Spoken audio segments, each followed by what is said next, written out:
Price God. கர்த்தருடைய பரிசுத்த நாமத்திற்கு ஸ்தோத்திரம். நம்ம இன்றையிலிருந்து ஒரு 3 நாட்கள் மேலானவைகள் என்கிற ஒரு தலைப்பில் நம்ம தியானிக்க போகிறோம். முக்கியமாக முதலாவது நம்ம மேலானவைகளில் நம்ம ஃபோக்கஸ் பண்ண வேண்டியது என்னன்னா, பரலோகம் தான் எல்லாத்துலேயும் மேலானவைகள். மேலானவைகளில் மேலானவர் ஒருவர் இருக்கிறார். அவரோடு இருக்கிற அந்த ஐக்கியம் தான் முதலாவது மேலானவைகள். சரி, நம்ம வேதத்தில் சில காரியங்களை பார்த்துட்டு ஐக்கியம் எவ்வளவு முக்கியம் என்பதை நம்ம பார்க்கலாம். முதலாவது நீங்க வேதத்தை எடுத்துக்கொள்ளுங்க. 2 சாமுவேலின் புஸ்தகம் 1ஆம் அதிகாரம் 21ஆம் வசனம். 2 சாமுவேல் 1ஆம் அதிகாரம் 21ஆம் வசனம். சவுல் தைலத்தால் அபிஷேகம் பண்ணப்படாதவர் போல அவர் கேடகம் அவமதிக்கப்பட்டதே. வேதத்துல பவுல் இறந்துட்டாருங்கிற செய்தியை கேட்ட உடனே தாவீது அழுறாரு. எப்படி அழுறாருன்னா, சவுல் தைலத்தால் அபிஷேகம் பண்ணப்படாதவர் போல அவருடைய கேடகம் அவமதிக்கப்பட்டது. அப்போ ஒரு காரியம் தெரிஞ்சுக்கிடணும், உங்களுடைய கேடகம் அவமதிக்கப்பட்டிருக்கா? அப்ப நீங்க செக் பண்ணணும். நீங்க அபிஷேகம் பண்ணப்பட்டிருந்தோம், பண்ணப்படாதவங்க போல நீங்க ஏன் இருக்கிறீங்கன்னு ஆண்டவர் இன்னைக்கு உங்ககிட்ட கேட்கிறாரு. இன்னைக்கு பாத்தீங்கன்னா, தாவீது எங்கெல்லாம் யுத்தம் பண்ண போறாரோ அங்கங்கெல்லாம் வேதத்தில் பார்த்தீங்கன்னா அந்த யுத்தத்தில் தாவீதை கர்த்தர் காப்பாற்றினார்னு எழுதப்பட்டிருக்குது. கர்த்தர் தாவீதை காப்பாற்றினார் என்று எழுதப்பட்டிருக்குது. அப்ப நமக்கு ஒரு காரியம் கிளியரா தெரியணும், எல்லா இடத்துலையும் அவன் பெற்றிருந்த அபிஷேகம் அவனுக்கு ஒரு கேடகமா இருந்தது. கர்த்தர் அவனுக்கு கேடகமா இருந்தார் என்பதை பார்க்கிறோம். அதனாலதான் எல்லா இடத்துலையும் சங்கீதத்துல நீர் என் கேடகம், என் துருகம், என் அடைக்கலம் என்று தாவீது பாடுறதை நம்மளால பார்க்க முடியும். அப்போ அபிஷேகம்ங்கிறது ஒரு கேடகம். அதனாலதான் வேதத்தில் எழுதப்பட்டிருக்குது பரிசுத்தாவியாகிய முத்திரை எப்படி எழுதப்பட்டிருக்கு. அது ஒரு சீல், அது நம்மளை பாதுகாக்கிறவர், அவர் பாதுகாக்கிறவருங்கிறத அறிய முடிகிறது. ஆனா இந்த சவுலும் அதே அபிஷேகத்தை பெற்றிருந்தான், ஆனால் அவனுக்கு பாதுகாப்பு கிடைக்கவில்லை என்பதை இந்த வேத பகுதியில் பார்க்க முடியும். எதுக்கு இந்த அபிஷேகம் சவுலுக்கு புரோஜனப்படவில்லை என்பதை நம்ம வேதத்திலிருந்து சில காரியங்களை பார்த்தா நமக்கு அது புரோஜனமா இருக்கும். கர்த்தர் நம்முடைய கண்களை திறக்கட்டும். ஒரு நிமிஷம் கண்களை மூடி, ஆண்டவரே எங்களுடைய கண்களை தரங்க. ஒரு நிமிஷம் ஜெபிங்க எல்லாரும் சேர்ந்து. ஆண்டவரே எங்களுடைய கண்களை தரங்க, எங்களோட பேசுங்க. சரி, இந்த சவுலோட காரியம் எப்படி இருக்குதுன்னு பார்த்தீங்கன்னா, சவுல் கழுதையை தேடி போனவன். அவனுக்கு கர்த்தர் அவனை செலக்ட் பண்ணி, கழுதையை தேடி போனவனை செலக்ட் பண்ணி, அதுவும் அவன் கழுதை கிடையாது, தகப்பனுடைய கழுதையை தேடி போக முச்சில கர்த்தர் அவனை செலக்ட் பண்ணி தனக்குன்னு அவர் பயன்படுத்த விரும்பினார். அவனை ராஜாவாய் மாற்றினார். இந்த இடத்துல நீங்க பாத்தீங்கன்னா அவனுக்கு ராஜ பதவி கிடைத்தது. ரெண்டாவது பாத்தீங்கன்னா அவனுக்கு நிறைய யுத்த வீரர்களை அவன் சம்பாதிக்க முடிந்தது. அவனுக்கு தேவையானவைகள் எல்லாம், அவனுக்கு தேவையானவைகளை வேலைக்காரிகளாக எடுத்துக்கொண்டான். இஸ்ரேல் ஜனங்களுக்குள்ள எல்லாம் அவனுக்கு கிடைத்தது. இது எல்லாத்தையும் பார்த்தான். இதை முக்கியத்துவமா அவன் நினைச்சான். நீங்க வேதத்துல கூட அவன் அமலேக்குக்கு விரோதமாக ஒரு யுத்தத்திற்கு போவான். ஆண்டவர் சொல்லுவார், அதில் உள்ள எல்லாவற்றையும் அழித்து போடுவே, எதுக்குள்ளேயும் இறக்கம் காட்டாதுன்னு சொல்லுவார். ஆனா சவுலோ அதுல முதல் தரமானதையும் 2வது தரமானதையும் தனக்கென்று வைத்து விடுவான். அப்போ இந்த காரியத்தை நம்ம பார்க்கும் போது ஒன்று தெரியணும், சவுல் ஆண்டவருடைய வார்த்தைக்கு கீழ்ப்படியவில்லை. அப்போ அவனுக்கு ஆண்டவரோடு இருக்கிற ரிலேஷன்ஷிப் முக்கியமா தெரியல. அவனுக்கு முதல்ல தெரிந்தது என்ன தெரியுமா? அவனுக்கு இருந்த பலம். அவன் நினைச்சுக்கிட்டு இருக்கான், இதெல்லாம் முடிச்சுட்டு அவன் போய் ஜெயஸ்தம்பம் நட்டினான் என்று எழுதப்பட்டிருக்குது. அவன் சந்தோஷப்பட்டு கொண்டு இருக்கிறான். ஆனா அந்த இடத்துல ஆண்டவர் சாமுவேல்கிட்ட சொல்லுவாரு, நான் சவுலை ராஜாவாக்கினது எனக்கு துக்கமா இருக்கிறதுன்னு சொல்றாரு. அப்போ அவன் மனஸ்தாபப்படுறாரு. ஆண்டவர், ஐயோ தெரியாம அவன் ஆக்கிட்ட, கஷ்டமா இருக்கு அப்படின்னு ஆண்டவர் ஃபீல் பண்றாரு. ஆண்டவர் துக்கப்படுகிறதை சவுல் அறியாமல் அவன் ஜெயஸ்தம்பம் நட்டி கொண்டு இருக்கிறான். அப்போ இப்ப சவுளுடைய மைண்ட் செட் என்னன்னா, நான் யுத்தத்துக்கு போனேன், நான் ஜெயிச்சிட்டேன், யுத்தத்துல முதல் பங்கானவைகளை 2வது பங்கானவை எடுத்து வைத்துக் கொண்டேன். அப்போ சவுல் முதலாவது அவனுக்கு இருந்த ஜெயத்தை பார்த்தான். நீங்க பாருங்க, சவுளுடைய பார்வை அவனுடைய ஜெயத்தில் இருந்தது. அவனுடைய ஆவியானவர் என்ன சொல்றாரு, அபிஷேகம் மேல இருந்தது, அவர் சொன்னதை நம்ம கீழ்ப்படிந்தோமாங்கிறத அவன் பார்க்கல. இன்னைக்கு நமக்கும் இதே பிரச்சனை தான். நிறைய நேரத்துல தேவைகள் சந்திக்கப்பட்டுருது, ஆசீர்வாதம் இருக்குது. ஆனா தேவனோட நம்ம ஐக்கியமா இருக்கிறோமாங்கிறத பார்த்தீங்களா? தேவனுக்கு பிரியமானதை செய்றோங்கிறத பார்த்தீங்களா? இதுதான் முதல் மிஸ்டேக். சவுல் பண்ண முதல் மிஸ்டேக் அதுதான். அவனுடைய மைண்ட் செட்லாம் அப்படி ஆயிடுச்சு. நான் தான் ஜெயிச்சுட்டேன்ல. அப்ப கர்த்தர் என் கூட இருக்காருன்னு தானே அர்த்தம். ஆமாடா, கர்த்தர் தான் உனக்கு ஜெயத்த குடுத்தாரு. ஆனா அவர் சொன்னத நீ செஞ்சியா? ஆண்டவர் இன்னைக்கு உன்கிட்ட கேட்கிறாரு. நான் ஒரு காரியத்த சொல்ல விரும்புறேன்.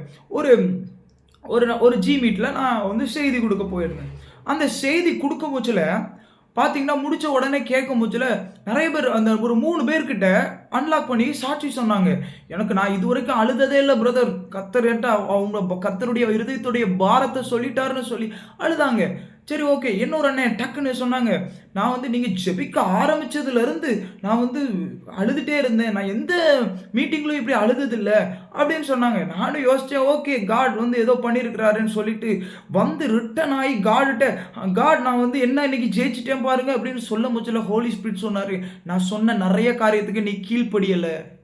நான் சொன்ன நெறைய காரியத்துக்கு நீ கீழ்ப்படியல. நீ சந்தோஷப்படாத. இது சந்தோஷப்பட வேண்டியதல்ல. நீ குறைகள திருத்த வேண்டிய நேரம். நீ அத லுக் பண்ணு. நீ வந்து இதுல பெருமைப்பட்டுக்கிட்டு இருக்க முடியாது. 3 பேர் அழுதுட்டாங்க, ஒப்பு கொடுத்துட்டாங்கன்னு சொல்லி. அப்படின்னு ஆண்டவர் என்னோடு இடைப்பட்டார். அப்பதான் புரிந்து கொண்டேன். ஆண்டவர் நம்ம ஜெயத்துல கூட நான் ஜெயித்திருந்தால் கூட ஆண்டவர் துக்கமா இருக்க முடியும். நான் நினைச்சுக்கிட்டு இருக்கேன், நான் எல்லாத்தையும் நீட்டா பண்ணிட்டேன். ஆசீர்வாதம் வந்துருச்சு எனக்கு நான் நினைச்சுக்கிட்டு இருக்கேன். ஆனா ஆண்டவர் சொல்றாரு, ஆசீர்வாதம் வந்ததெல்லாம் உண்மைதான். ஆனா நான் சொன்னதை நீ செஞ்சியா? என் கூட உள்ள ஐக்கியம் எப்படி இருக்கு? இத முதலாவது ஆண்டவர் கேட்கிறார். சரி, 2வதாக கூட 2வது அதே இடத்துல நீங்க பார்த்தீங்கன்னா, அவன் ஜெயஸ்தம்பம் நட்டுனாங்கிறத பார்க்கிறோம். அதுக்கப்புறம் நீங்க பார்த்தீங்கன்னா, சாமுவேல் சொல்றாரு, ஆண்டவர் வந்து உன்னை எல்லாத்தையும் கொல்ல சொன்னாரே, நீ இதெல்லாம் வச்சிருக்கியேன்னு கேட்க முச்சுல, அவன் அவன் வந்து சொல்றான், இல்ல நான் இதெல்லாம் ஆண்டவருக்கு பலி செலுத்த தான் வச்சிருக்கேன். உடனே அவர் சொல்றாரு, பலிய காட்டிலும் கீழ்ப்படிதல் தானே முக்கியம் அப்படின்னு அதெல்லாம் சொல்லிட்டு அவர் சொல்றாரு, உன்னை ராஜாவா ஏற்படுத்தினதுனால ஆண்டவர் வந்து மனஸ்தாபப்படுறாரு. இதெல்லாம் சொன்ன உடனே அவன் ஒண்ணு சொல்றான், நான் பாவம் செய்தேன். ஒரு டயலாக் சொல்றான், நான் பாவம் செய்தேன். அப்போ தான் பாவம் செய்தான்னு சொன்ன உடனே அவன் என்ன பண்ணியிருக்கணும்? நான் தப்பு செஞ்சுட்டேன், மன்னிச்சிருங்க அப்படின்னு சொல்றான். அது ஓகே. ஆனா அடுத்த லைன் என்ன தெரியுமா சொல்றான்? என்னை கனப்படுத்தும்ங்கிறான். அவனுக்கு உண்மையான ஒரு ரிப்பன்டன்ஸ் அவன் லைஃப்ல இல்ல. சவுலுக்கு உண்மையான ரிப்பன்டன்ஸ் இல்ல. அப்போ இந்த இடத்துல ஆண்டவர் நமக்கு சொல்றாரு, நெறைய பேரு நெறைய டைம் நம்ம என்ன பண்றோம் தெரியுமா? ஒரு விக்டரியையும், ஒரு ஜெயத்தையும், ஒரு ரிசல்ட்டையும் பார்க்கிறோம். 2வது நம்ம பார்க்கிறது மனுஷங்கள. நெறைய பேர் மனுஷங்கள நோக்கி பார்த்து கொண்டு இருக்கிறோம். ஆண்டவர் நம்மளோடு இடைப்படுகிறார். இந்த மனுஷங்களை பார்த்தாலே நீங்க பல நேரங்கள்ல தேவனோடு இருக்க ஐக்கியத்தை விட்டு விடுவீங்க. சாமுவேல் சொன்னாரு, கர்த்தர் சொல்றாரு, நீங்க பலி செலுத்தக்கூடாது, நான் வந்து பலி செலுத்துவேன் அப்படின்னு சொல்லி சவுல்ட்ட ஏற்கனவே சொல்லியிருப்பாரு. ஆனா சவுல் மனிதர்களை பார்த்தான். மனுஷங்க சிதறி போறாங்களே, அப்ப நம்ம தானே யுத்தம் பண்ணணும்னு சொல்லி அவன் வந்து முதல்ல அவனே பலி செலுத்தி அவன் யுத்தத்துக்குள்ள கடந்து போகிறதை நம்ம பார்க்கலாம். அப்போ இந்த இடத்துலயும் மனுஷங்கனால உங்களுக்கு தேவனோடு இருக்கிற ஐக்கியம் போக வாய்ப்பு உள்ளது. மனுஷங்கனால போகலாம். இன்னொன்னு என்னன்னா, 2வது என்னன்னா, உங்க ஜெயத்த பார்க்கிறது. எனக்கு வெற்றி இருக்கு, எனக்கு ஆசீர்வாதம் இருக்கு, அது இருந்தா போதுமே அப்படின்னு நம்ம நினைக்கிறோம். ஆண்டவர் இந்த காரியத்தெல்லாம் சொல்றாரு. ஆனா இந்த தாவீதுக்கு ஆண்டவரோடு உள்ள ஒரு ஐக்கியத்தை நம்ம பார்க்க போறோம். வேக வேகமா பார்க்க போறோம். கர்த்தர் நம்மளை ஆசீர்வதிக்கட்டும். சரி, தாவீதுடைய காரியத்தை நீங்க பார்த்தீங்கன்னா 139ஆம் சங்கீதம் 7ல இருந்து 10ஆம் வசனம் வரை. 139ஆம் சங்கீதம் 7ல இருந்து 10ஆம் வசனம் வரை. இதுல நம்ம பார்த்தோம்னா, உம்முடைய ஆவிக்கு மறைவாக எங்கே போவேன்? உம்முடைய சமூகத்தை விட்டு எங்கே ஓடுவேன்? நான் வானத்திற்கு ஏறினாலும் நீர் அங்கே இருக்கிறீர். நான் பாதாளத்தில் படுக்கை போட்டாலும் நீர் அங்கே இருக்கிறீர். நான் விடியற்காலத்து செட்டைகளை எடுத்து சமுத்திரத்தின் கடையாந்திரங்களிலே போய் தங்கினாலும் அங்கேயும் உமது கை என்னை நடத்தும். உமது வலது கரம் என்னை பிடிக்கும். இந்த இடத்துல நீங்க ஒரு நிமிஷம் பார்த்தீங்கன்னா, தாவீது வந்து எல்லா இடத்திலையும் பரிசுத்த ஆவியானவரை பார்க்க பழகிட்டாரு. உமது ஆவிக்கு மறைவாய் எங்கே போவேன்? அப்போ எல்லா இடத்திலையும் பரிசுத்த ஆவியானவரை பார்த்து பழகிட்டாரு. தேவ பிரசன்னத்தை பார்த்து பழகிட்டாரு. இவர் சொல்றாரு, நான் வானத்திற்கு போனேன், அங்கேயும் இருந்தீங்க. நான் பாதாளத்துக்கு போகிறேன், அங்கேயும் இருக்கிறீங்க. நான் சமுத்திரத்தின் கடையாந்திரத்தில் போனேன், அங்கேயும் இருக்கிறீங்க. இப்ப என்ன சொல்ல வராரு தெரியுமா? என்ன சொல்ல வராரு தெரியுமா? நெறைய நேரத்துல பரிசுத்த ஆவியானவர் கூட இருக்கிறது நமக்கு தெரியல. ஆண்டவர் இன்னைக்கு நம்மளோட பேசுறார். பரிசுத்த ஆவியானவர் நம்ம கூட இருக்கிறது நமக்கே தெரியல. ஒரு காரியம் என்னன்னா, ஆனா இந்த இடத்துல பார்த்தீங்கன்னா, தாவீது பரிசுத்த ஆவியானவரை தெளிவாக பார்க்க கற்றுக்கொண்டான். என்ன சொல்ல வராரு நீங்க ஒரு நிமிஷம் யோசிச்சு பாருங்க. வானத்திற்கு ஏறினார்னா வானத்துக்கா போனாரு அவரு? இல்ல. அவரு சொல்றாரு வானத்துக்குன்னா என்ன உயர்த்துனீங்கல்லப்பா. என்ன நீங்க ராஜ அரண்மனைக்கு கொண்டு போனீங்கல்ல, ராஜாவாக்குனீங்கல்ல, சிங்காசனத்துல வச்சிருக்கீங்கல்ல, அப்பவும் ஹோலி ஸ்பிரிட் என் பக்கத்துல தான் இருக்காரு. நான் கொஞ்சம் யோசிச்சு பார்த்து என்ன அப்சலோம் துரத்த வந்தான், சவுல் துரத்த வந்தான். இந்த டைம்ல கூட நான் கெபிக்குள்ள ஒளிஞ்சிருந்தேன். ஒவ்வொரு மலைக்குள்ள போனேன். எல்லா இடத்துலயும் போய் ஒளிந்து கிடந்தேன். அந்த எல்லா இடத்துலயும் கூட நான் ஹோலி ஸ்பிரிட்ட பார்த்தேன். அவர் என் கூடயே இருக்காரு. அந்த ஆவியானவருக்கு மறைவா நான் எங்கும் இல்ல. நான் சமுத்திரத்தின் கடையாந்தரத்துல போனேன். அப்பவும் அவரை நான் பார்க்க முடியுது. அப்போ இந்த சவுல் இந்த தாவீது எல்லா இடத்திலையும் பரிசுத்த ஆவியானவரை பார்க்க கற்றுக்கொண்டான். உங்களால காட் உங்க கூட இருக்கிறத பார்க்க முடியுதா? சிலரோட ஆண்டவர் கேட்கிறார், உங்க கூட காட் இருக்கிறத பார்க்க முடியுதா? அப்போ இவன் சொல்ற டயலாக் எப்படி தெரியுமா? நான் பிராக்டிகலா இப்போ தாவீது இருந்தா எப்படி தெரியுமா? நான் மார்க்கெட்டுக்கு போனேன். மார்க்கெட்லயும் நான் பரிசுத்த ஆவியானவரை பார்த்தேன். நான் மார்க்கெட்ல இருந்து நடந்து வந்தேன். அப்பவும் பரிசுத்த ஆவியானவரை பார்த்தேன். நான் காலேஜுக்கு போனேன். அப்பவும் பரிசுத்த ஆவியானவர் கூட இருந்தார். நான் ஸ்கூலுக்கு போனேன். அப்பவும் பரிசுத்த ஆவியானவர் கூட இருந்தார். நான் வேலைக்கு போனேன். அப்பவும் பரிசுத்த ஆவியானவர் கூட இருந்தார். யோசேப்பு பத்தி வேதத்துல இருக்கு. சிறைச்சாலையில இருந்தானா, அங்கேயும் கர்த்தர் அவனோடு இருந்தானா, அப்போ இருந்தாராம். அப்ப நம்ம எல்லா இடத்துலயும் நீங்க பாத்தீங்கன்னா எல்லா இடத்துலயும் காட் கூட இருக்கிறத பார்க்கிறோம். இன்னைக்கு ஒரு நிமிஷம் யோசிச்சு பாருங்க, உங்க கூட காட் இருக்கிறாரா? நீங்க பரிசுத்த ஆவியின் அபிஷேகம் பெற்றிருக்கிறீங்களா? பரிசுத்த ஆவியானவரை நீங்க பெற்றிருந்தீங்கன்னா வேதம் சொல்லுது, அவர் என்றென்றைக்கு உங்கள்கிட்ட தங்கி இருக்கிறபடி நித்திய ஜீவ காலமாய் ஊறும்படியா உங்களுக்குள்ள வந்திருக்கிறார். இதை எத்தனை பேர் உங்களுக்கு புரிய முடிகிறது? இப்போ உங்களால ஆண்டவர் உங்க கூட இருக்கிறத உணர முடியுதா? நான் ஒரு சின்ன காரியம் சொல்றேன், உங்களுக்கு புரியும். ஒரு 2 நண்பர்கள் சேர்ந்து பேசிக் கொண்டிருந்தாங்களாம். 2 நண்பர்கள் பேசிக் கொண்டிருந்தாங்களாம். பேசி நடந்து கொண்டிருக்கும் பட்சத்துல ஒரு நண்பர் மற்ற நண்பரை பார்த்து சொன்னாராம், "இன்னைக்கு நம்ம என் வீட்டுக்கு வா போகலாம்" அப்படின்னு சொல்லி கூப்பிட்டு போனாராம். கூப்பிட்டு போகும் பட்சத்துல வீட்டுக்குள்ள வந்தாச்சு. இப்போ 2 நண்பர்களும் வீட்டுக்குள்ள உட்கார்ந்து பேசிக் கொண்டிருக்கிறார்கள். அந்த வீட்டுடைய ஓனர் ஆகிய அந்த நண்பர் அந்த இன்னொரு நண்பரை பார்த்து சொன்னாராம், "இந்த வீட்ல நான் பாம்பை பார்த்தேன் காலையில" அப்படின்னு சொன்னாராம். இப்போ இந்த மனுஷன் யோசிக்கிறான், பாம்ப பாத்தீங்களா அப்படின்னு சொல்லி அந்த அறையில முழுசும் தேட ஆரம்பிக்கிறான். இந்த அறையில தான் வச்சு நான் பூட்டிட்டு வந்தேன் அந்த நண்பர் சொன்ன உடனே அந்த நண்பருக்கு ஒரு பயம் வர ஆரம்பித்தது. இருக்கிறாருன்னு சொன்ன உடனே, இந்த பாம்பு இருக்குதுன்னு சொன்ன உடனே ஒரு பயம் வர ஆரம்பித்தது. அவன் போக்கஸ் பண்ண ஆரம்பிக்கிறான். எங்க பாம்பு இருக்கும்னு போக்கஸ் பண்ண முச்சல அவனால பாம்பை கண்டுபிடிக்க முடிந்தது. அவன் பாம்பை பார்க்கிறான். பார்த்த உடனே இவனுக்குள் ஒரு திகில் பிடிக்க ஆரம்பிக்கிறது. இன்றைக்கும் ஆண்டவர் உங்களோட பார்த்து இதை தான் சொல்ல விரும்புறாரு. உங்க கூட தான் நான் இருக்கிறேன். உலகத்தின் முடிவு பரியந்தம் நான் உங்களோடு இருக்கிறேன். ஆண்டவர் சொன்னார்ல, நான் உன்னோடு கூட இருக்கிறேன், உங்க கூட தான் இருக்கிறேன், உங்களை திக்கற்றவனாய் விடேன்னு சொல்லி பரிசுத்த ஆவியானவர் அவர் அனுப்புனார்ல. அவர் கூட தான் இருக்கிறாரு. நீங்க அவரை போக்கஸ் பண்றீங்களா? அவர் கூட இருக்கிறார்ல. இன்னைக்கு நான் அவருக்கு பிரியமா நடந்தேனா? அவர்கிட்ட கேட்டீங்களா? அவரோட பேசுனீங்களா? அவர் கூட இருக்கிறது தெரியுதா? தாவீது சொல்றாரு, வானத்துக்கு ஏறினாலும் பார்க்கிறேன், பாதாளத்துல படுக்க போட்டாலும் பார்க்கிறேன், சமுத்திரத்தின் கடையாந்தரத்துல போனாலும் பார்க்கிறேன், எல்லா இடத்துலயும் பார்க்கிறேன். ஏன்னா என்னால பரிசுத்த ஆவியானவரை உணர முடிகிறது. இன்னைக்கு நிறைய பேர் ஏன் தெரியுமா பரிசுத்த ஆவியானவர் நம்ம என்ன தெரியுமா நினைக்கும், ஓ காட் கம் கம் கம்னு நம்ம ப்ரே பண்ணிட்டு இருக்கோம். நீங்க வாங்க, நாங்க இருக்கிற இடத்துக்கு வாங்க, நீங்க இல்லாத ஆராதனை வெறுமை, எல்லாம் உண்மைதான். ஆனா ஆண்டவர் சொல்றாரு, நான் தான் உன்னை விட்டு போகவே இல்லையே, நீ யாரை கூப்பிடுற அப்படின்னு ஆண்டவர் கேட்பாரு. அப்ப எதுக்கு ஆண்டவரை நீங்க வாங்க வாங்க வாங்கன்னு ஏன் கூப்பிடணும்? ஏன் கூப்பிடுறோம் தெரியுமா? அவர் கூட இருக்காருங்கிற அந்த பிரசன்ஸை நம்மளால உணர முடியல. கூட இருக்காருங்கிற ஒரு அறிவு நமக்கு இல்ல. இன்னைக்கு ஆண்டவர் சொல்றார், நான் உன் கூட தான் இருக்கிறேன், உன்னால ஏன் என் கூட ஐக்கியம் கொள்ள முடியல? நான் உன் கூட தான் இருக்கேன், காலேஜில் உன் கூட தான் இருக்கிறேன், கம்பெனியில் உன் கிட்ட தான் இருக்கிறேன், நீ என்ன ஃபோக்கஸ் பண்ணல. அன்னைக்கு அந்த நண்பர் எப்படி பாம்பு இருக்கிறது அவ்வளோ நேரம் தெரியாம பேசி கொண்டு இருந்தார். ஆனால் சொன்ன பிறகு பயம் வருது. இப்பவும் நான் உங்ககிட்ட சொல்றேன், பரிசுத்த ஆவியானவர் வேதத்தில் எழுதி வைத்திருக்கிறார், நான் உங்களோட இருக்கிறேன்னு சொல்லி. அபிஷேகம் பெற்றவனோடு ஆவியானவர் தங்கி இருக்கிறார், உங்க கூட தான் இருக்கிறார். அவரை பார்க்க கற்றுக்கொள்ளுங்கள். நீங்க தாவீத குறித்து ஒரு காரியத்தை நீங்க பார்த்தீங்கன்னா, அவர் வந்து சங்கீதம் 51ஆம் அதிகாரம் 11, 12ஆம் வசனத்தை வாசிச்சீங்கன்னா, உமது சமூகத்தை விட்டு என்னை தள்ளாமலும், உமது பரிசுத்த ஆவியை என்னிடத்திலிருந்து எடுத்துக் கொள்ளாமலும் இரு. உமது இரட்சணியத்தின் சந்தோஷத்தை திரும்பவும் எனக்கு தந்து, உற்சாகமான ஆவி என்னை தாங்கும்படி செய்யும். அப்போ இப்போ தாவீது ஒரு காரியத்தை சொல்லுகிறத நம்மளால பார்க்க முடியுது. தாவீது வந்து அந்த சங்கீதத்தை எப்போ எழுதினார்னா, அவன் பட்சேபாளோடு பாவம் செய்தான். நம்ம பார்க்கிறோம் உரியாவினுடைய மனைவியை இவன் தனக்கென்று எடுத்துக்கொண்டு அவளோடு சயனித்ததை நம்ம பார்க்கிறோம். அவளும் கற்பவித்ததை நம்ம பார்க்கிறோம். இந்த காரியத்துல யோசிச்சு பாருங்க, இவன் தப்பு பண்ணிட்டான். தப்பு பண்ண உடனே நாத்தான் தீர்க்கதரிசி வந்து சொல்றாரு, நீ தப்பு பண்ணிட்ட அப்படின்னு சொல்லி உணர்த்து வித்த உடனே என்ன பண்ணாரு தெரியுமா?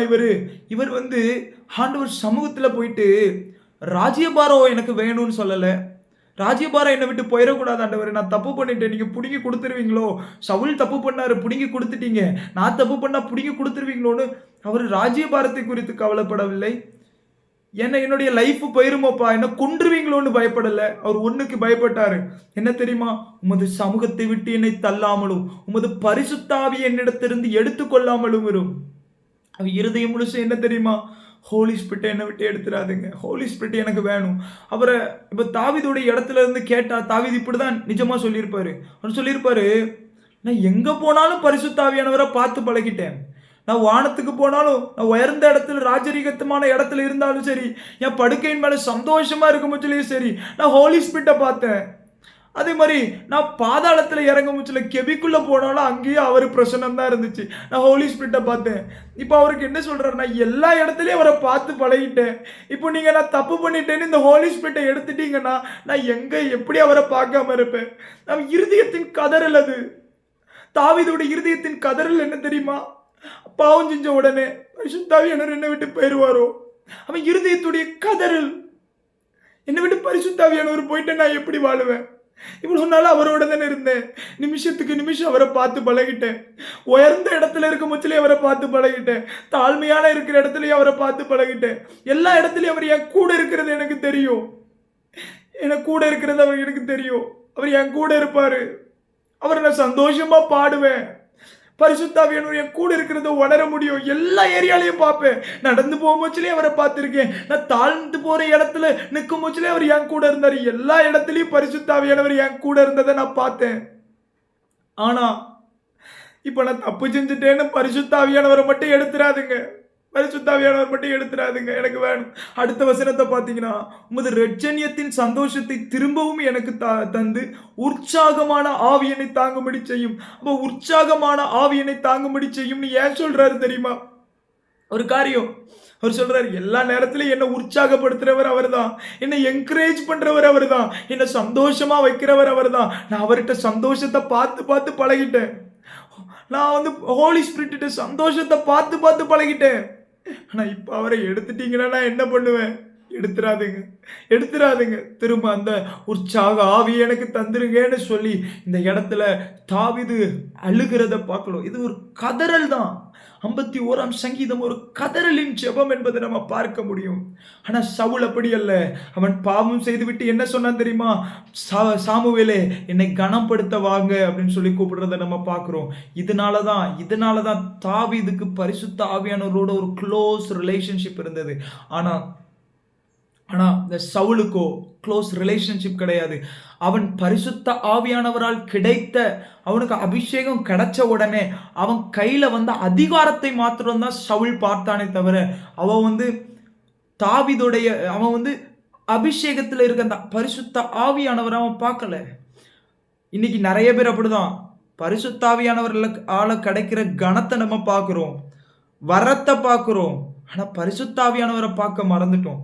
அதனால இந்த காரியத்தில் நம்ம ரொம்ப ரொம்ப கேர்ஃபுல்லாக இருக்கணும். பரிசுத்த ஆவியானவரோட இருக்கிற ஒரு ரிலேஷன்ஷிப் உங்களுக்கு எப்படி இருக்கிறது அப்படின்னு நம்ம ஒரு காரியத்தை நம்ம தெரிந்து கொள்ளணும். இன்னும் கூட நமக்கு இப்படிப்பட்ட ஒரு உறவு வேணும். கன்ஃபார்ம் இப்படிப்பட்ட உறவு வேணும். அப்போ தாவீது முதலாவது நம்ம பார்க்கிறோம், எல்லா இடத்துலையும் கர்த்தர் இருக்கிறார் என்பதை தாவீது அறிந்து கொண்டான். பரிசுத்த ஆவியானவருக்கு மறைவா ஒருத்தனும் இல்லை அப்படிங்கிறத அவன் அறிந்து கொண்டான். ரெண்டாவது ஒரு காரியம் என்னன்னா, அவரை பார்க்க கத்துக்கொண்டான். பரிசுத்த ஆவியானவரை ஃபோக்கஸ் பண்ண கத்துக்கொண்டான். இந்த 2 காரியம் இருந்தா போதும். நீங்க அவர் உங்க கூட இருக்கிறத அறிஞ்சாலே அவரோட பேச ஆரம்பித்துருவோம். ஒருத்தர் என் கூட இருந்தாருன்னா நான் பேசாம இருக்க முடியாது. அவர்ட்ட பேசுவோம். இன்னைக்கு இப்படி நடந்தது என் வாழ்க்கையில. இப்படி நடந்தது. எனக்கு இப்படிப்பட்ட தாட்ஸ் வருது. இதுக்கு நான் என்ன பண்ணணும்? ஒவ்வொரு காரியத்தையும் அவர் கற்றுக் கொடுப்பார். சரி, ஓகே. நம்ம அவரை ஃபோக்கஸ் பண்ணி அவர் கூட போகும்போதுல எப்படி இருக்கும்? அவரோட இருக்கிற ஐக்கியம். நம்ம வேதத்துல சில காரியத்தை பார்க்க போறோம். நம்முடைய கண்களை ஆண்டவர் திறக்கட்டும். ஓகே. யோவான் 1ஆம் அதிகாரம் 36லிருந்து 39. யோவான் 1ஆம் அதிகாரம் 36லிருந்து 39.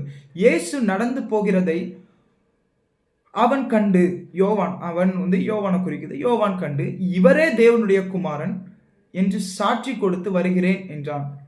அவன் அப்படி சொன்னதை அவ்விரண்டு சீஷரும் கேட்டு இயேசுவுக்கு பின் சென்றார்கள். அப்போ இந்த இடத்துல ஒரு காரியம் நடக்குது. யோவான் ஸ்நானகன் இவர்தான் தேவகுமாரன்னு சாட்சி கொடுக்கிறார். இவன் சொன்னதை கேட்டு அவருக்கு பின் சென்றார்கள் அப்படின்னு எழுதப்பட்டிருக்குது. யோவானுடைய 2 சீஷர்கள் இயேசுவுக்கு பின் செல்லுகிறாங்க. காரணம் என்னன்னா, ஒரே ஒரு ரீசன், யோவானுடைய வார்த்தையின் நிமித்தம். இன்னைக்கு ஆண்டவர் நம்மளை பார்த்து சொல்றாரு, நான் தான் தேவகுமாரன். உங்க கூட இருக்கிறவர் தான் பரிசுத்த ஆவியானவர். உங்களுக்குள்ள இருக்கிறாரு. அப்போ அப்படி சொல்ல முச்சுல நீங்க அவரை ஃபோக்கஸ் பண்ண ஆரம்பிங்க. ஃபோக்கஸ் த ஹோலி ஸ்பிரிட் உங்க கூட இருக்கிறார்ல, அவரை ஃபோக்கஸ் பண்ண ஆரம்பிங்க. இதை தான் அவர் சொல்றாரு. இவன் ஃபோக்கஸ் பண்ண ஆரம்பிக்கிறான். அவர் சொன்ன வார்த்தையின் நிமித்தம் அவருக்கு பின் சென்றார்களாம். இன்னைக்கு நிறைய பேர் நம்ம குழம்பி போயிருக்கோம். எப்படி அவரோட ஐக்கியம் கொள்றது? பரிசுத்த ஆவியானவரோட நம்ம எப்படி ஐக்கியம் கொள்றது? ஆண்டவர் சொல்றாரு, உனக்கு தெரிஞ்ச வசனத்தை ஃபாலோ பண்ண ஆரம்பி. உங்களுக்கு தெரிஞ்ச வசனத்தை ஃபாலோ பண்ண ஆரம்பிங்க. பரிசுத்த ஆவியானவரோடு நெருங்கி நடக்க ஆரம்பிங்க. தெரிஞ்ச வசனம், உங்களுக்கு சொல்லப்பட்ட வசனத்தை தெரிஞ்சு அவருக்கு பின்னாடி நடக்க ஆரம்பிங்க. அவங்க நடக்க ஆரம்பிச்ச உடனே என்ன ஆச்சுன்னா, இயேசு திரும்பி அவர்கள் பின் செல்கிறதை கண்டு என்ன தேடுகிறீர்கள் என்றார். அப்போ ஒரு காரியம், நம்ம அவருக்கு பின்னாடி செல்ல ஆரம்பிச்ச உடனே இயேசு உங்க பக்கத்துல திரும்புறாரு.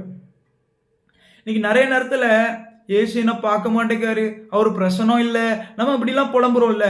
ஆனால் ஆண்டவர் உங்ககிட்ட சொல்றாரு, எனக்கு பின்பற்றி வரணும்னு நீ விருப்பப்பட்டு, நீ உனக்கு சொல்லி தந்த வசனத்தை மாத்திரம் கை கொண்டு பின்பற்றி வர ட்ரை பண்ண, நான் உன் பக்கமா திரும்புவேன்னு ஆண்டவர் உங்களோட பேசுறார்.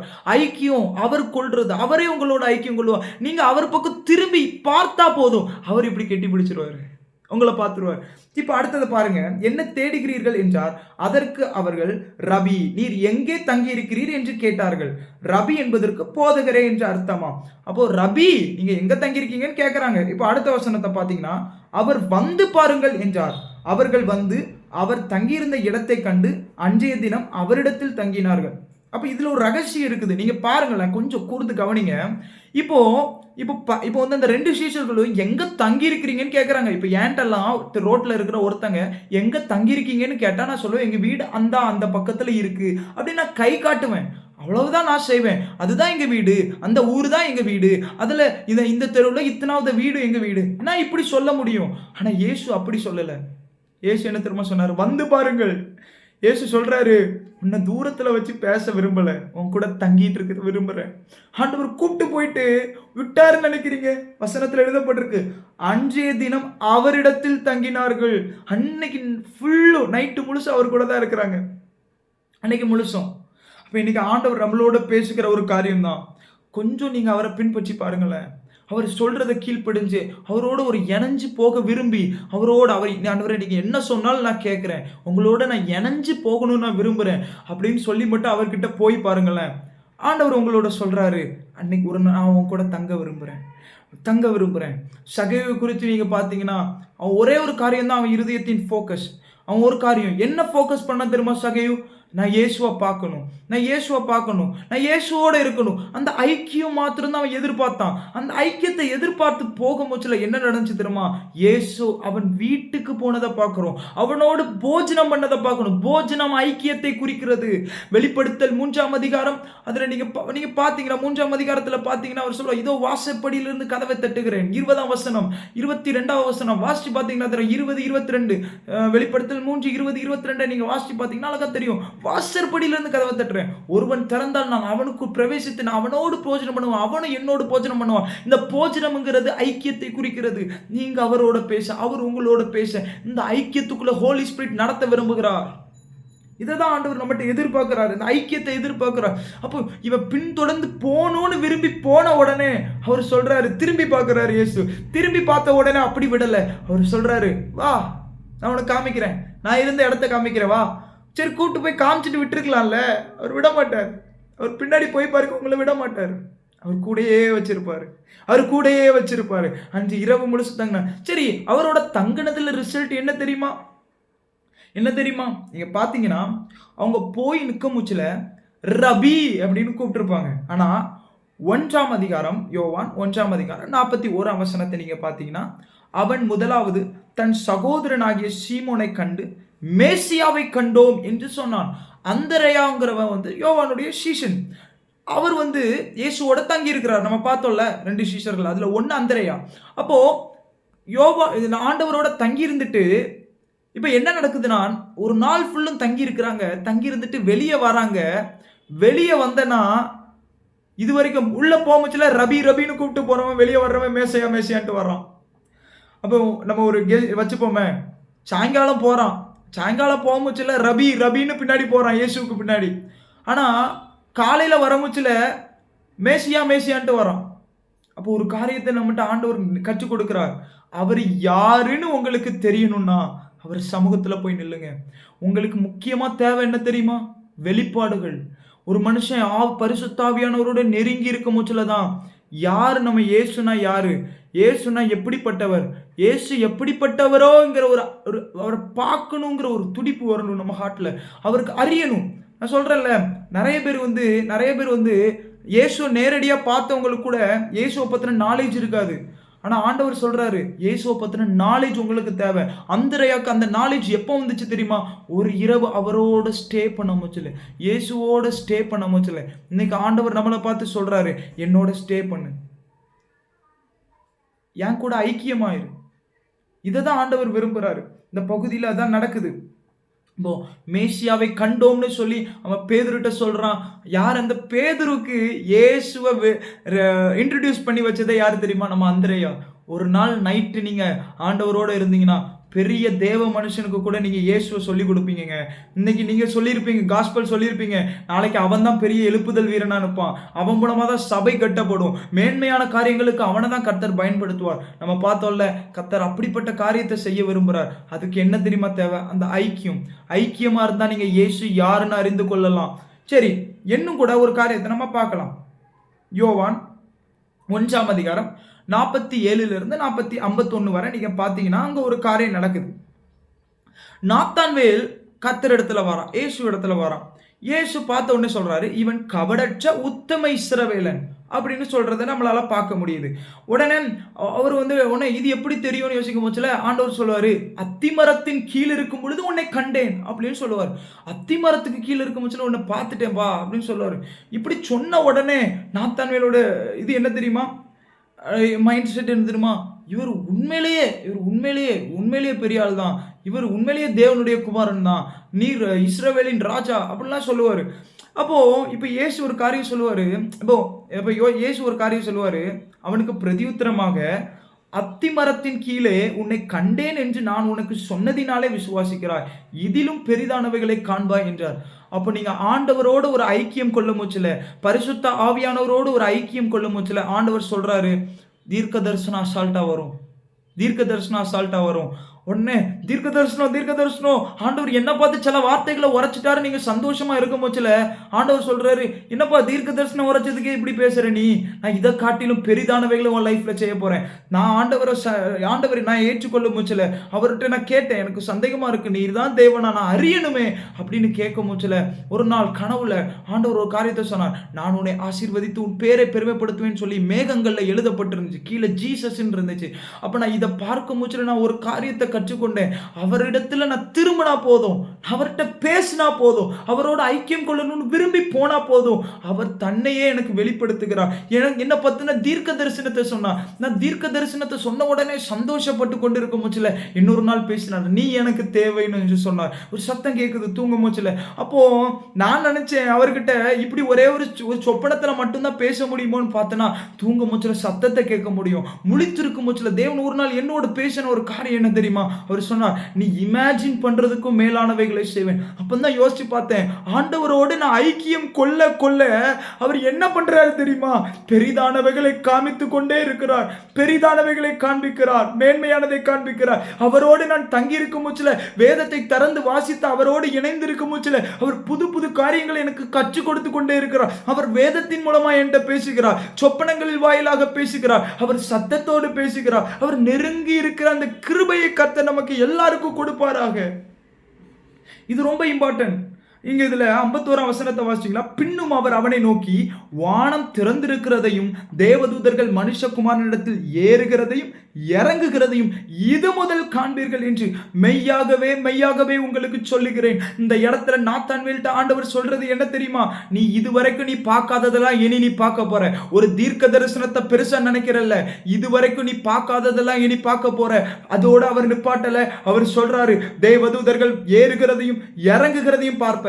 எப்ப தெரியுமா? நீ மனுஷகுமாரனோட இருந்தா.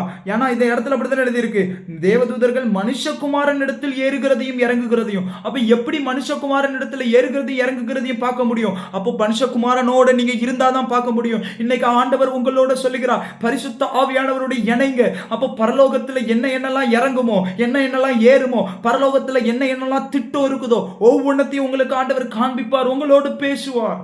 இதுதான் ஆண்டவர் சொல்ல வர்றார். நீங்க யோசிச்சு பாருங்க, உலகத்தான் ஒருத்தன் கூட நீங்க சேர்ந்து உலக மனுஷன் கூட ஒரு ஃப்ரெண்டா இருந்தீங்கன்னா அவனுக்கு என்னெல்லாம் யாரெல்லாம் தெரியுமா அவங்கெல்லாம் உங்களுக்கு தெரிய வருவாங்க.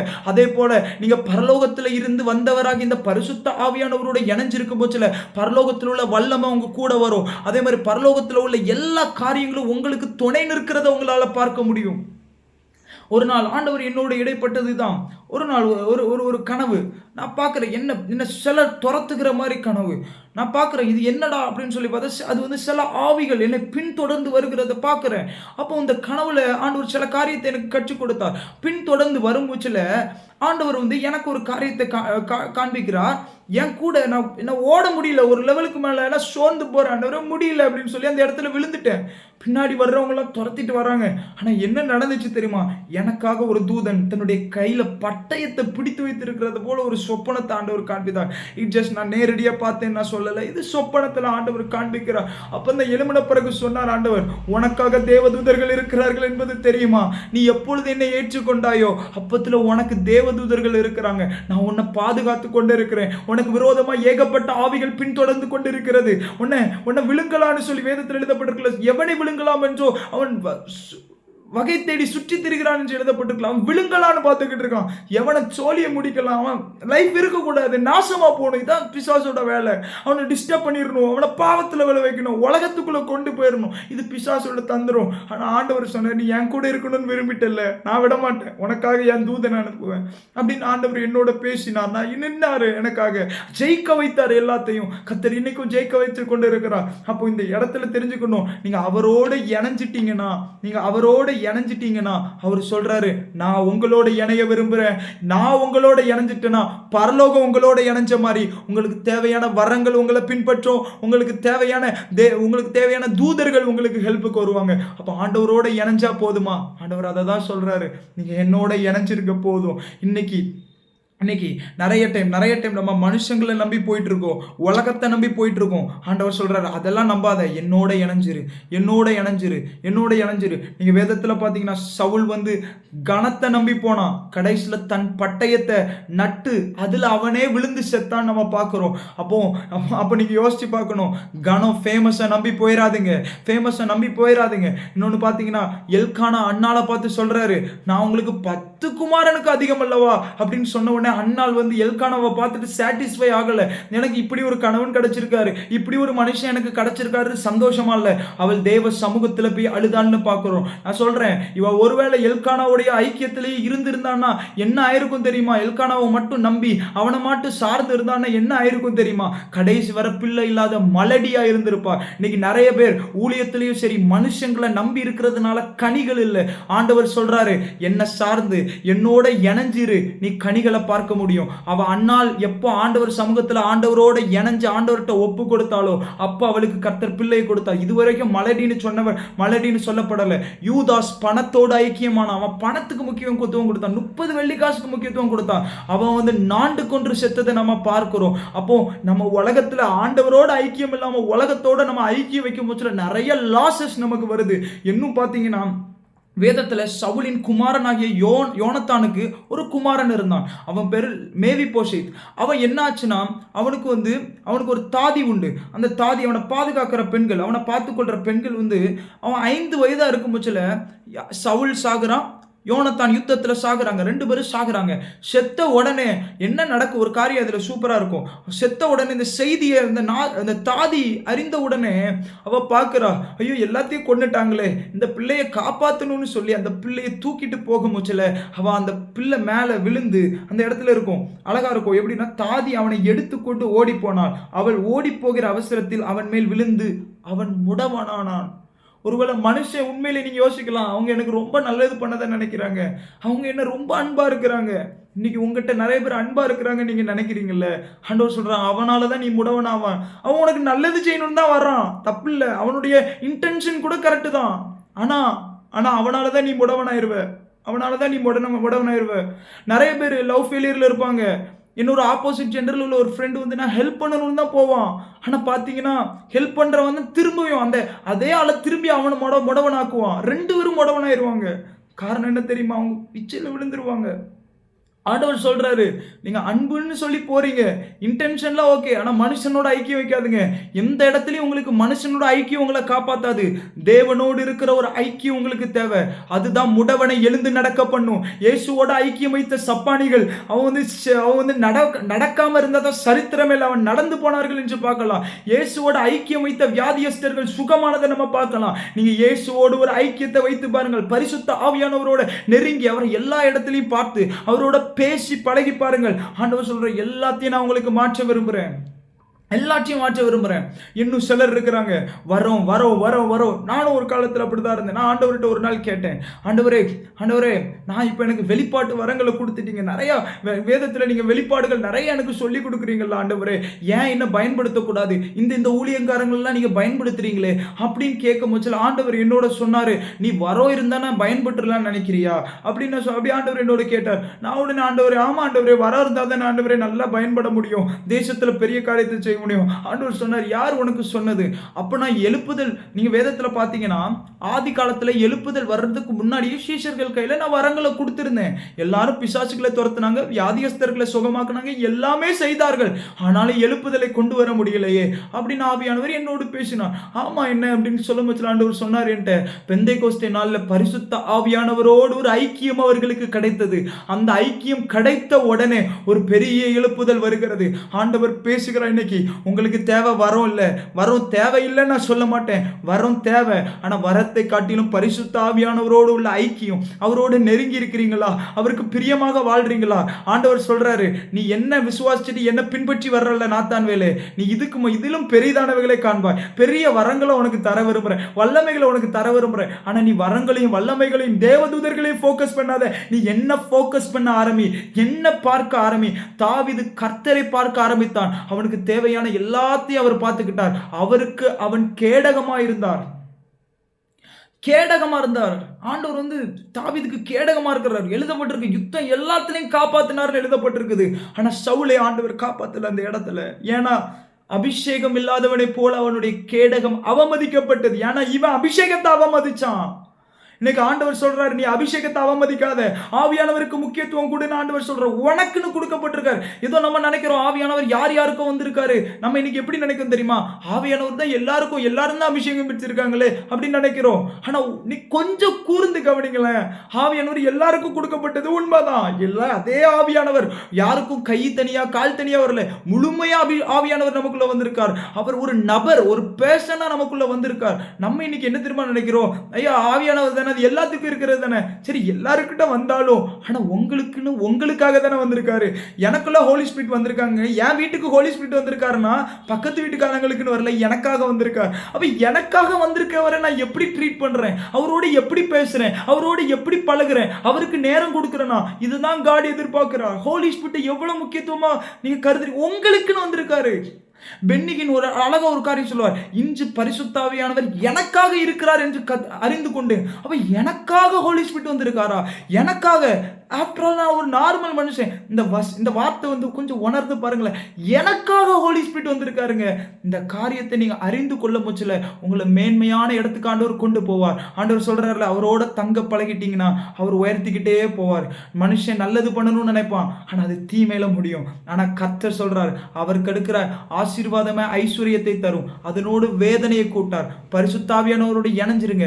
எல்லா ஆசீர்வாதமும் உங்க பின்னாடி வரும். உங்களுக்கு தேவையான வரங்களை கொடுப்பார், வல்லமைகளை கொடுப்பார், கிருபைகளை கொடுப்பார். அவரோடு இணைஞ்சிருக்கும் போது மிகுந்த கனிகளையும் கொடுக்க முடியும். முதலாவது இந்த மேலானவைகள்ங்கிறதுல முதல்ல நம்ம ஒரு காரியத்தை அறிந்து கொண்டிருக்கோம். தேவனோடு உள்ள ஐக்கியம், பரிசுத்த ஆவியானவரோட உள்ள ஐக்கியம், இது நமக்கு ரொம்ப இம்பார்ட்டன்ட். ஒரு நிமிஷம் நம்ம கண்களை மூடி ஜெபிக்கலாமா? ஆண்டவர் நம்மளோட பேசியிருப்பார் நம்புறேன். ஆண்டவர் நம்மளோட பேசியிருப்பார். அப்ப அவரோட இணைஞ்சா புது புது வெளிப்பாடுகள் அவர் கொடுப்பார், வேதத்தை கற்றுக் கொடுப்பார், ரகசியங்களை சொல்லி கொடுப்பார். அவர் இதுக்கு மேல சொப்பனங்களை நீங்க பார்ப்பீங்க, சிலர் தரிசனங்களை பார்ப்பீங்க. ஆண்டவர் புது புது காரியத்துக்குள்ள உங்களை கொண்டு போவார். தேவ சத்தத்தை கேட்பீங்க. ஏன்னா நீங்க சாதாரண ஆளை பின்பற்றல, சூப்பர் நேச்சுரல் காடோட ஐக்கியமாக முச்சல. Supernatural will follow you. Definitely the supernatural will follow you. நீங்க ஒரு சிஎம் கூட இருந்தீங்கன்னா சிஎம் குள்ள உள்ள அதிகாரம் அந்த எல்லாம் அவங்கள பின்னாடி வருவாங்க. எல்லா அவங்கள பாதுகாக்கிற வீரர்கள்லாம் பின்னாடி வருவாங்க. நமக்கும் பாதுகாப்பு கிடைக்கும். அதே போல தான் நீங்கள் ஆண்டவரோடு இருக்கும் போச்சுல ஏஞ்சலிக் ஃபோர்ஸஸ் உங்கள் கூட இருக்கிறத உங்களால் உணர முடியும். பரிசுத்த ஆவியானவர் உங்கள் கூட இருக்கிறத நீங்கள் உணர முடியும். அவரோடு இருந்தீங்கன்னா ஏஞ்சலிக் ஃபோர்ஸஸ் கூட வருவாங்க. அவரோடு இருந்தீங்கன்னா உங்களுக்கு பரலோகத்துடைய வல்லமைகள் எல்லாம் உங்களுக்கு பின்னாடி தொடர்ந்து வரும். இதை தான் ஆண்டவர் உங்கள்கிட்ட இன்னைக்கு எதிர்பார்க்குறார். இது உங்களுக்கு, இந்த கிருபை உங்களுக்கு வேணுமா? இது உங்களுக்கு வேணுமா? ஒரு நிமிஷம் கண்களை மூடி ஆண்டவர்கிட்ட ஒரு வார்த்தை சொல்ல போகிறோம். Lord, I need you. I need a communion with you. ஒரு நிமிஷம் கண்களை மூடி அப்படி எல்லாம் ஜெபிக்கலாமா? அப்பா, உம்மை துதிக்கிறோம். எங்களுக்கு உங்க கூட இருக்கிற ஒரு நெருங்கிய உறவு வேணும், உங்களோடு இருக்கிற ஒரு உறவு வேணும். யாராவது பரிசுத்த ஆவியானவரை பெறாமல் இருந்தீங்கன்னா ஒரு நிமிஷம் கண்களை மூடி, எனக்கு உங்களோடு இருக்கிற ஒரு ஐக்கியம் வேணும். கண்களை மூடுங்க, நீங்கள் ஜெபிங்க. ஆண்டவரே எங்களை நிரப்புங்க. ஹோலி ஸ்பிரிட், ஐ நீட் யூன்னு சொல்லுங்க. ஹோலி ஸ்பிரிட், எனக்கு உங்க கூட எப்படி அந்த ஐக்கியம் வைக்க தெரில, ஆனால் நீங்கள் எனக்கு கூட ஐக்கியமாக இருங்க, என் கூட பேசுங்க, என் கூட இருங்க, நம்ம க்ளோஸாக இருக்கலாம் அப்படின்னு நீங்கள் சொல்லுங்க. ஆவியானவர் உங்க கூட நெருங்கி இருப்பார். ஆண்டவரே, உண்மை துதிக்கிறோம், ஸ்தோத்தரிக்கிறோம்ப்பா. இன்றைய தினம் யார் யாரெல்லாம் ஆண்டவரை ஜெபிக்கிறாங்களோ ஒவ்வொருத்தரையும் பிளஸ் பண்ணுங்க, அப்படியே பிரசன்னத்தினால நிரப்புங்க. இயேசுவின் நாமத்தில் ஜெபிக்கிறோம் நல்ல பிதாவே, ஆமேன் ஆமேன். கட்டாயம் இன்னையிலிருந்து ஆவியானவர் உங்க கூட இருப்பார். அவர் சொல்ற சின்ன சின்ன காரியத்துக்கோ கீழ்ப்படிங்க. வசனத்துல உங்களுக்கு ஒரு காரியம் புரியுதா, அது பரிசுத்த ஆவியானவர் உங்களுக்கு சொல்லி கொடுத்துருக்கிறார். அதுக்கு நீங்க கீழ்ப்படிய ஆரம்பிங்களேன். அவர் உங்களோட ரொம்ப க்ளோஸ் ஆயிடுவார். நீங்க ஆண்டவரோட இன்டிமேசியா பழக முடியும். கர்த்தர் உங்களை ஆசீர்வதிக்கட்டும், பிளஸ் பண்ணட்டும். இயேசுவின் நாமத்தினால நம்ம இன்னொரு டே 2 நம்ம இன்னொரு நாள் பார்க்கலாம். ஓகே, பாய்.